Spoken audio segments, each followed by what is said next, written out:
하나님의 말씀 출애굽기 32장 15절에서 19절입니다. 모세가 돌이켜 산에서 내려오는데 두 증거판이 그 손에 있고 그 판의 양면 이쪽 저쪽에 글자가 있으니 그 판은 하나님이 만드신 것이요 글자는 하나님이 쓰셔서 판에 새긴 것이더라. 여호수아가 백성들의 요란한 소리를 듣고 모세에게 말하되 진중에서 싸우는 소리가 나나이다. 모세가 이르되 이는 승전가도 아니요 패하여 부르짖는 소리도 아니라 내가 듣기에는 노래하는 소리다 하고 진에 가까이 이르러 그 송아지와 그 춤추는 것들을 보고 크게 노하여 손에 그 판들을 산 아래로 던져 깨뜨리니라. 아멘. 모세가 하나님께서 만드시고 기록하신 두 돌판을 들고 산을 내려올 때 이스라엘 백성의 노랫소리가 들렸습니다. 모세는 금송아지 앞에서 춤추는 자들을 보고 크게 분노해서 손에 들고 있던 두 돌판을 던져 깨뜨립니다. 그리고 금송아지를 가루로 만들어 물에 타서 이스라엘 백성에게 마시게 하였습니다.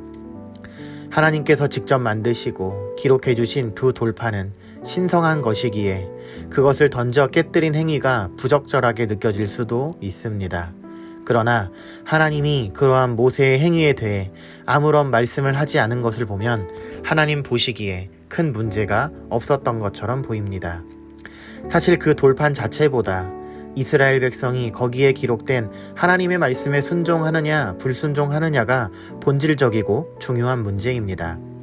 모세가 분노한 것은 사적인 감정이 아니라 우상 숭배에 대한 그리고 그 죄에 대한 하나님의 분노를 대신 표출한 것입니다. 그러므로 그의 분노는 하나님의 공의에 의한 거룩한 분노였습니다. 성도는 개인적인 감정이 아닌 하나님의 공의를 따라 죄악에 대해 거룩한 분노를 발해야 하는 것입니다. 금송아지 사건에서 나타난 모세의 거룩한 분노와 대조적으로 하나님의 거룩함을 나타내지 못한 모세의 사적인 분노가 있습니다. 이스라엘 백성이 광야에서 길을 갈 때에 가데스에서 물이 없어 모세와 다투며 불평하고 원망했습니다. 그들은 왜 광야에서 다 죽게 만드냐고 또다시 모세에게 항의하였습니다. 하나님께서는 모세에게 지팡이를 가지고 반석을 명령해 물을 내리라고 하셨지만 모세는 백성을 향해 노를 바라면서 지팡이로 반석을 2번 쳤습니다. 인간적으로 모세 자신도 수고를 몰라주는 백성에 대해 섭섭한 감정을 느꼈을 것이고 하나님께서 그렇게 기적을 보여주셔도 하나님을 신뢰하지 못하는 그들을 향해 답답한 감정을 느꼈을 수도 있습니다.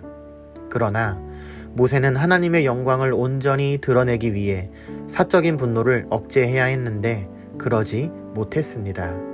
그 사건으로 모세는 가나안 땅에 들어가지 못하게 됩니다. 성도는 하나님의 공의를 위한 거룩한 분노와 사적인 감정에 의한 분노를 반드시 구별해야 합니다. 사적인 분노를 절제할 때 그리고 공의로운 분노를 낼 때서야 비로소 하나님의 영광을 드러낼 수 있는 겁니다. 그러나 사람이 순간적으로 올라오는 분노를 완전하게 조절한다는 것은 거의 불가능한 일입니다. 사적인 감정을 배제한 채 하나님의 공의를 위한 거룩한 분노를 발하려면 큰 믿음의 용기가 필요합니다. 그래서 사도 바울은 분을 내어도 죄를 짓지 말며 해가 지도록 분을 품지 말라고 권합니다. 분이 나더라도 그 분노가 하나님의 거룩함을 가리는 죄로 발전하지 않도록 감정을 조절하라는 거죠. 또한 오랫동안 분노를 품지 말고 평정을 되찾도록 힘써야 합니다. 분노로 흥분된 마음의 상태는 사탄에게 공격할 틈을 주기 때문입니다. 그러므로 성도는 하나님의 말씀을 마음으로 단련하여 거룩한 분노를 바라며 죄가 틈타지 못하도록 마음을 지키시는 성숙한 신앙을 키워나가야 합니다. 성도는 하나님의 말씀과 성령의 능력을 의지하여 분노의 감정을 잘 다스리고 하나님의 의를 이루어 가야 함을 늘 기억하시고 그렇게 기도하며 노력하시는 모든 성도님들이 되시기를 간절히 바랍니다.